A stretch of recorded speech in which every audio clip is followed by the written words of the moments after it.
नमस्कार, आप देख रहे हैं 4 PM और मैं हूं आपके साथ सिमरन। शुरुआत करते हैं इस वक्त की बड़ी खबरों के साथ। उन्नाव में आगरा लखनऊ एक्सप्रेसवे में बड़ा हादसा हो गया और आज थाना क्षेत्र में किलोमीटर संख्या 262 पे दिल्ली से बिहार जा रही डबल डेकर बस अनियंत्रित होकर डिवाइडर तोड़ते हुए दूसरी लेन में पलट गई। हादसे में एक सब इंस्पेक्टर और एक बंदी समेत 7 लोगों की मौत हो गई, जबकि 21 यात्री गंभीर रूप से घायल हो गए हैं। घायलों में 3 सिपाही शामिल हैं। जानकारी के मुताबिक हादसा सुबह करीब 5:30 बजे हुआ। डबल डेकर बस दिल्ली से बिहार जा रही थी, तभी चालक को झपकी आने की वजह से बस अनियंत्रित हो गई और एक्सप्रेसवे पे पलट गई। हादसे के बाद मौके पे चीख पुकार मच गई। मृतकों में बिहार के सीवान जिले में तैनात सब इंस्पेक्टर रविचरण और बंदी छत्रपाल सिंह तोमर भी शामिल है। बताया जा रहा है कि पुलिस टीम बंदी को गुरुग्राम में गवाही दिलाने के लिए बाद वापस बिहार लौट रही थी। हादसे में 3 सिपाही भी गंभीर रूप से घायल हुए हैं। सूचना मिलते ही यूपीडा पुलिस और राहत बचाव टीम मौके पे पहुंची और रेस्क्यू अभियान चलाया गया।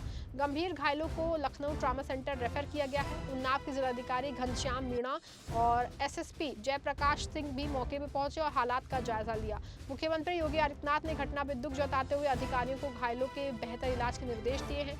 पुलिस हादसे की जांच में जुटी है। कानपुर के बरा थाना क्षेत्र में उस वक्त हड़कंप मच गया जब नशे में धुत एक युवक पानी की टंकी पे चढ़ गया और कूदने की धमकी देने लगा। घटना की जानकारी मिलते ही मौके पे पुलिस और प्रशासनिक अधिकारी पहुंच गए। आसपास बड़ी संख्या में लोगों की भीड़ जमा हो गई। मामला बरा थाना क्षेत्र के जरौली फेज 1 का है। जानकारी के मुताबिक युवक अचानक पानी की टंकी ऊंची थी, उस पर चढ़ गया और वहां से कूदने की धमकी देने लगा। युवक की टंकी पे चढ़ते ही इलाके में अफरा तफरी का माहौल बन गया। सूचना मिलते ही स्थानीय पुलिस मौके पे पहुंची और युवक को समझाने का प्रयास शुरू किया गया। पुलिसकर्मी लगातार युवक को सुरक्षित नीचे उतारने के लिए मनाने में जुटे।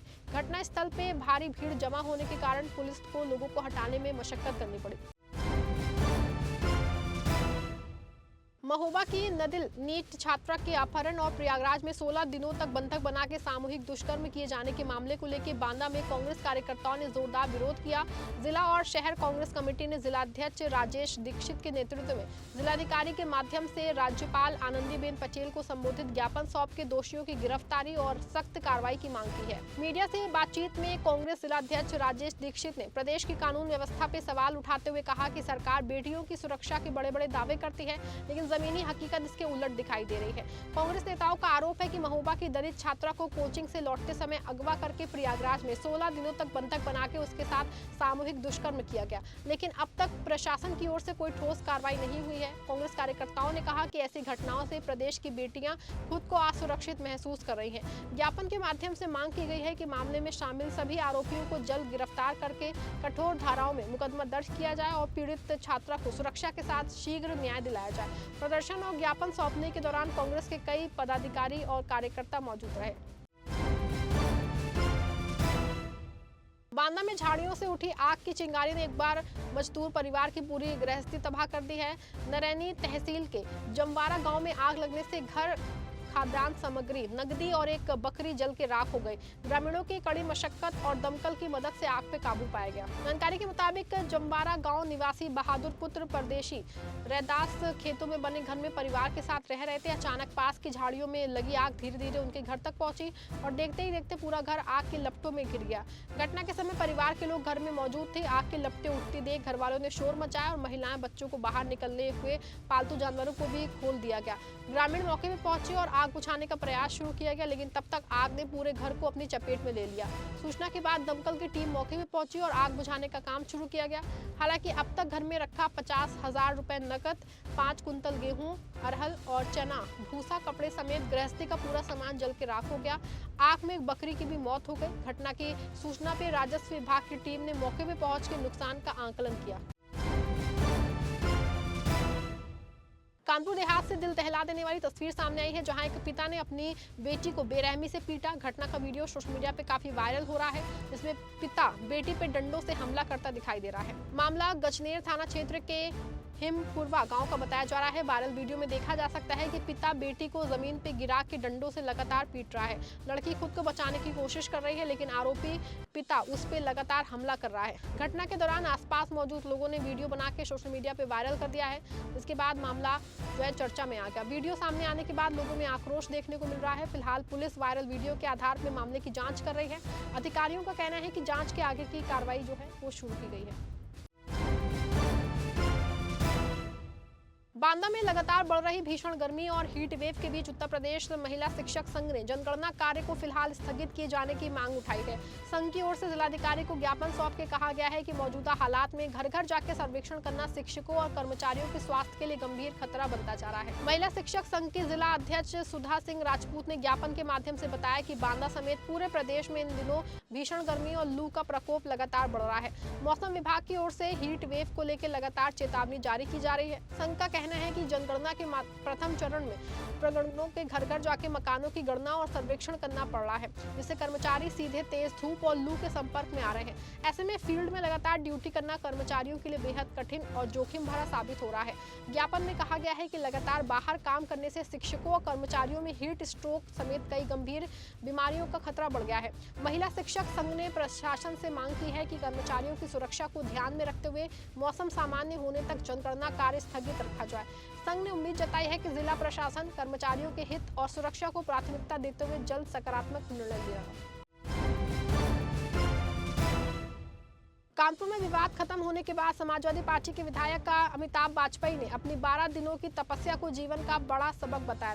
विधायक ने कहा कि सत्याग्रह तभी खाली नहीं जाता और इस संघर्ष में उन्हें कपड़ों और जूतों की अहमियत समझ में आई। विवाद समाप्त होने के बाद सपा विधायक अमिताभ वाजपेयी परमठ मंदिर पहुंचे, जहां उन्होंने पूजा अर्चना की। इसके बाद वो सिर पे ईंटें रख के स्कूल के शिलान्यास कार्यक्रम में पहुंचे। विधायक के इस अंदाज को लेकर इलाके में चर्चा बनी है। अमिताभ वाजपेयी ने कहा कि 10 से 12 दिनों की इस छोटी सी तपस्या ने उन्हें जीवन की कई अहम बातें सिखाई हैं। उन्होंने कहा कि संघर्ष और सत्याग्रह का परिणाम हमेशा सकारात्मक होता है। स्कूल के शिलान्यास का कार्य पूरा करने के बाद विधायक ने दोबारा कपड़े और जूते पहने। इस दौरान समर्थकों और स्थानीय लोगों की भारी भीड़ देखने को मिली। कानपुर के किदवई नगर थाना क्षेत्र में एक कबाड़ के गोदाम में भीषण आग लगने से इलाके में हड़कंप मच गया। आग इतनी तेजी से फैलती दिखी कि पूरे गोदाम को अपनी चपेट में ही ले लिया। घटना के बाद आसपास के लोगों में दहशत का माहौल है। घटना किदवई नगर थाना क्षेत्र स्थित साई मंदिर के पीछे की बताई जा रही है। जानकारी के मुताबिक कबाड़ के गोदाम में अचानक आग लग गई और कुछ ही देर में तेज लपटें उठने लग गई। धुएं का गुबार दूर तक दिखाई देने लगा, जिससे इलाके में अफरा तफरी मच गई। स्थानीय लोगों ने तुरंत पुलिस और दमकल विभाग को सूचना दी। सूचना मिलते ही पुलिस और फायर ब्रिगेड की कई गाड़ियां मौके पर पहुंची और आग बुझाने का कार्य शुरू किया गया। दमकल कर्मियों ने काफी मशक्कत के बाद आग पे काबू पाने का प्रयास किया। फिलहाल आग लगने के कारणों का पता नहीं चल सका है। पुलिस और दमकल विभाग पूरे मामले की जांच में जुटा है। कानपुर देहात के अकबरपुर कोतवाली क्षेत्र स्थित 12 टोल प्लाजा पे तेज रफ्तार का कहर देखने को मिला, जहां एक कंटेनर ने टोल प्लाजा पे खड़ी कार में जोरदार टक्कर मार दी। हादसे में कार बुरी तरह क्षतिग्रस्त हो गई। हालांकि कार सवार लोग बाल बाल बच गए। जानकारी के मुताबिक टोल प्लाजा पे कार जो है खड़ी थी, तभी तेज रफ्तार कंटेनर अनियंत्रित होकर कार से जा टकराया। टक्कर इतनी जबरदस्त थी कि कार के परखच्चे उड़ गए और मौके पे अफरा तफरी मच गई। गनीमत रही कि हादसे में कार सवार किसी भी व्यक्ति को गंभीर चोट नहीं आई है। घटना के बाद टोल प्लाजा पे मौजूद लोगों में दहशत का माहौल बन गया। पूरी घटना टोल प्लाजा पे लगे सीसीटीवी कैमरे में कैद हो गई है। सूचना मिलने पे पुलिस मौके पे पहुंची और मामले की जांच शुरू की। मिर्जापुर के लालगंज थाना क्षेत्र में 1.5 महीने से लापता 65 वर्षीय बुजुर्ग का कंकाल जंगल में पेड़ से लटका मिलने से इलाके में सनसनी फैल गई। शव का निचला हिस्सा गायब था, जिससे हत्या की आशंका जताई जा रही है। सूचना मिलते ही पुलिस और फॉरेंसिक टीम मौके पर पहुंची। मामला लालगंज थाना क्षेत्र के तुलसी और जागरखेरी गांव के जंगल का है, जहां मंगलवार सुबह ग्रामीणों ने पलाश के पेड़ से एक कंकाल लटका देखा। मृतक की पहचान तुलसी गांव निवासी 65 वर्षीय मुन्ना लाल यादव के रूप में हुई है, जो बीते 11 अप्रैल से लापता था। जानकारी के मुताबिक मुन्ना लाल यादव सुबह घर से गौशाला जाने के लिए निकले थे, लेकिन वापस नहीं लौटे। इसके बाद परिजनों ने लालगंज थाने में गुमशुदगी की रिपोर्ट दर्ज कराई थी। सोमवार शाम जंगल में लकड़ी लेने गई महिलाओं ने सबसे पहले पेड़ से लटका शव देखा। मंगलवार को परिजन और ग्रामीण मौके पर पहुंचे तो शव का कमर से नीचे का हिस्सा गायब मिला। शव पूरी तरह सड़ गड़ चुका था और केवल कंकाल बचा था। हालांकि शरीर पर कपड़े मौजूद थे। घटना की सूचना पर पुलिस और फॉरेंसिक टीम मौके पर पहुंची और जांच शुरू कर दी। परिजनों ने हत्या करके शव को पेड़ से लटकाने का आरोप लगाया है। वहीं ग्रामीणों के बीच में चर्चा है कि शव के निचले हिस्से को जंगली जानवरों ने नुकसान पहुंचाया होगा। अभय कुमार सिंह ने बताया कि प्रथम दृश्य मामला फांसी का प्रतीत हो रहा है, जबकि शव के नीचे हिस्से को जानवरों द्वारा खाए जाने की आशंका है। फिलहाल मौत का सही कारण पोस्टमार्टम रिपोर्ट के आने के बाद स्पष्ट होगा। मिर्जापुर के ड्रमनगंज थाना क्षेत्र में ट्रैक्टर ट्राली से टकरा के बाइक सवार 2 युवक नहर में जा गिरे। हादसे में एक युवक की मौके पे ही मौत हो गई, जबकि दूसरा गंभीर रूप से घायल हो गया है। सूचना के बाद पुलिस मौके पे पहुंची और घायल को अस्पताल पहुंचाया। घटना ड्रमनगंज थाना क्षेत्र के लालापुर सेमरा कला संपर्क मार्ग स्थित लालापुर गाँव की है। जानकारी के मुताबिक लालगंज थाना क्षेत्र के खोमर मैना गांव निवासी 35 वर्षीय श्याम सुंदर अपनी साथी 30 वर्षीय नागेश के साथ बाइक से लालापुर गांव स्थित ससुराल जा रहा था। बताया जा रहा है कि रास्ते में आगे चल रही ट्रैक्टर ट्रॉली से साइड लेने के दौरान बाइक ट्रैक्टर से टकरा गई। टक्कर लगते ही दोनों युवक बाइक समेत सड़क किनारे नहर में गिर गए। हादसे में बाइक के पीछे बैठे नागेश की मौके पे ही मौत हो गई, जबकि चालक श्याम सुंदर गंभीर रूप से घायल हो गया है। ग्रामीणों ने घटना की सूचना पुलिस को दी है। करीब 1 घंटे बाद पुलिस जो है घायल को एम्बुलेंस में मदद की प्राथमिकता से उनको स्वास्थ्य केंद्र में हालिया भेजा गया, जहां से हालत गंभीर होने पे उसे मंडलीय चिकित्सालय रेफर कर दिया गया है। कानपुर में एसएससी जीडी परीक्षा के दौरान बड़ा हंगामा देखने को मिला। सरसौल क्षेत्र स्थित श्रीमती रामकली इकबाल बहादुर ऑनलाइन सेंटर पे अभ्यर्थियों ने परीक्षा में धांधली और समय से पहले पेपर बांटने का आरोप लगाते हुए जम के प्रदर्शन किया।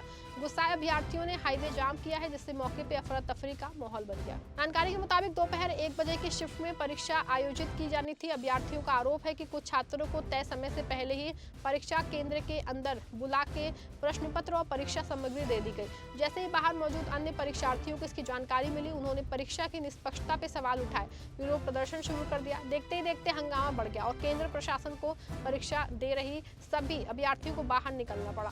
स्थिति बिगड़ने पे अभ्यर्थियों ने हाईवे जाम कर दिया। सूचना मिलते ही पुलिस और प्रशासनिक अधिकारी मौके पर पहुंचे और अभ्यर्थियों को समझाने का प्रयास शुरू किया। मामले की गंभीरता को देखते हुए उच्च अधिकारियों को भी जानकारी दी गई है। पुलिस पूरे घटनाक्रम की जांच कर रही है। बांदा पुलिस को एक बड़ी सफलता हाथ लगी है। 9 मई से लापता एक बच्चे को पुलिस ने कड़ी मशक्कत के बाद सकुशल बरामद करके उसके परिजनों से मिला दिया। बच्चे के अचानक गायब होने के बाद परिवार का रो रो के बुरा हाल था और घर में मातम जैसा माहौल था। परिजनों के मुताबिक बच्चे का मानसिक संतुलन ठीक नहीं है, जिसकी वजह से वो पहले भी कई बार घर से लापता हो चुका था। 9 मई को एक बार फिर से वो अचानक घर से गायब हो गया, जिसके बाद परिवार ने उसकी काफी तलाश की, लेकिन कोई सुराग नहीं लगा। जिसके बाद मामले की सूचना पुलिस को दी गई। सूचना मिलते ही बांदा पुलिस ने बच्चे की तलाश शुरू की और लगातार खोजबीन और मेहनत के बाद आखिरकार बच्चे को सकुशल बरामद कर लिया। बच्चे के खबर मिलते ही परिजनों की आंखों में आंसू आ गए और परिवार ने पुलिस की त्वरित कार्रवाई और संवेदनशीलता की सराहना करते हुए पूरी टीम का आभार जताया। फिलहाल बच्चे को सुरक्षित करके माता पिता को सुपुर्द कर दिया गया है। मिर्जापुर में गंगा दशहरा के पावन अवसर पे एक दर्दनाक हादसा हो गया। लालगंज थाना क्षेत्र के कनोखर गांव में गुड्डा गुड़िया प्रभावित जो है करने तालाब पे गई 4 सहेलियों में से एक किशोरी की गहरे पानी में डूबने से मौत हो गई। घटना के बाद पूरे गांव में मातम पसरा है। जानकारी के मुताबिक कनोखर गांव निवासी 17 वर्षीय काजल पुत्री रामायण प्रसाद अपनी सहेलियों संध्या, खुशबू और सुमन के साथ गांव के तालाब पे गंगा दशहरा के अवसर पे गुड्डा गुड़िया प्रभावित करने गई थी। ग्रामीणों के अनुसार गाँव में वर्षों से इस परंपरा को निभाया जाता रहा है। प्रदर्शनकारियों के मुताबिक गुड्डा गुड़िया प्रभावित करते समय काजल अचानक गहरे पानी में चली गई और डूबने लगी। सहेलियों के शोर मचाने पे आसपास मौजूद लोग मौके पे पहुंचे और काफी प्रयास के बाद किशोरी को तालाब से बाहर निकाला गया। परिजन उसे तत्काल बरौंधा स्थित अस्पताल लेके पहुंचे, जहां चिकित्सकों ने जांच के बाद उसे मृत घोषित कर दिया। घटना की सूचना मिलने पे PRV 112 पुलिस भी मौके पे पहुंची और मामले की जानकारी ली। ग्रामीणों का कहना है कि काजल और उसकी सहेलियां सामान्य दिनों में तालाब पे स्नान करने नहीं जाती थी, लेकिन धार्मिक परंपरा निभाने के लिए वो वहां पहुंची थी। इस हादसे के बाद पूरे गाँव में शोक की लहर दौड़ गई है और परिजनों का रो रो के बुरा हाल है। फिलहाल खबरें बस इतनी ही। प्रदेश की हर छोटी बड़ी खबर के लिए देखते रहें 4 PM न्यूज़ नेटवर्क।